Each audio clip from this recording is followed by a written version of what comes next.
The haunting of Blackwood Manor. Deep in the heart of the dense, fog-laden woods, there stood an ancient mansion known as Blackwood Manor. For decades, the house had been abandoned, its once grand halls now crumbling and overtaken by nature. Locals spoke of the place in hushed tones, warning of the malevolent spirits that resided within, spirits born of dark rituals and witchcraft. It all began centuries ago when the Blackwood family, wealthy and influential, held dominion over the surrounding lands. They were known to dabble in the occult, particularly the matriarch, Eliza Blackwood, who was said to possess powers that could control life and death.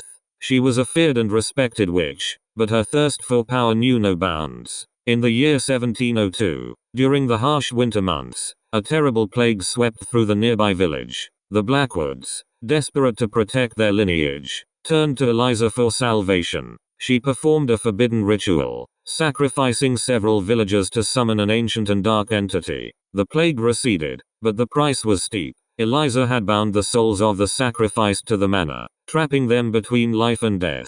As the years passed, strange occurrences became commonplace at Blackwood Manor. Doors would slam shut on their own, disembodied voices echoed through the halls, and cold spots chilled the air even in the height of summer. The spirits of the sacrificed villagers, now twisted and vengeful, sought revenge on the Blackwood family. One by one, the Blackwoods met gruesome fates. Some were found hanging from the rafters, others drowned in the estate's murky pond, and a few simply vanished, leaving behind only trails of blood. By the mid-18th century, Blackwood Manor was abandoned, left to decay along with the restless souls within. But the house was not forgotten. It became the subject of local legends, tales told around campfires to scare children. Those brave, or foolish, enough to enter the manor seldom returned, and those who did spoke of horrors too great to be believed. In the present day, the manor remains as it always has, a looming, decaying structure, shrouded in mist and mystery.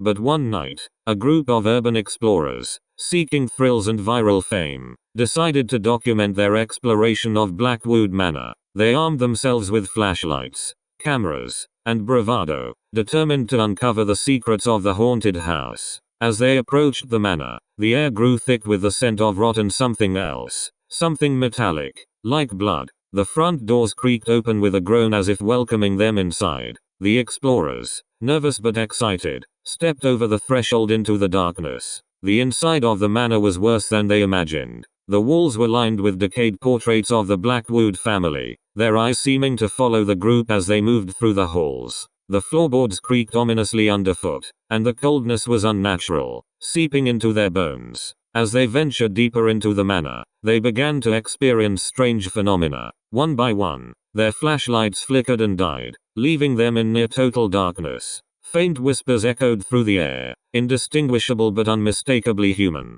Doors that were closed would suddenly slam open, revealing rooms that were not there moments before. The explorers quickly realized they were not alone. Shadows moved at the edge of their vision, and one by one, they began to disappear. First was the youngest, a girl who had lagged behind to take photos. She let out a blood-curdling scream, and when the others turned, she was gone. Only her camera, broken and covered in a thick layer of dust, remained.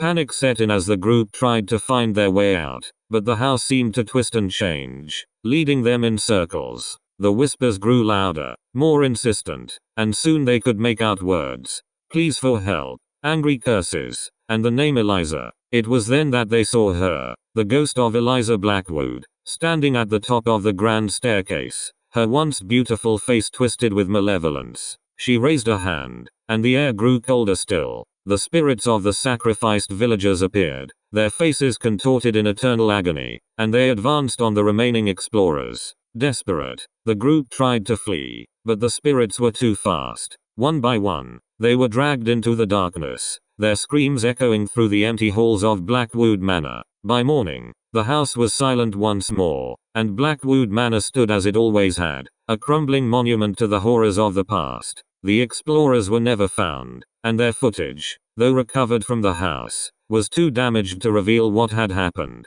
But those who watched it spoke of the final moments before the cameras cut out, of a woman in black, her eyes burning with an unholy light, and of the sounds of screams that seemed to come from within the walls themselves. The legend of Blackwood Manor lives on. A place where the line between the living and the dead is blurred, where the sins of the past continue to haunt the present,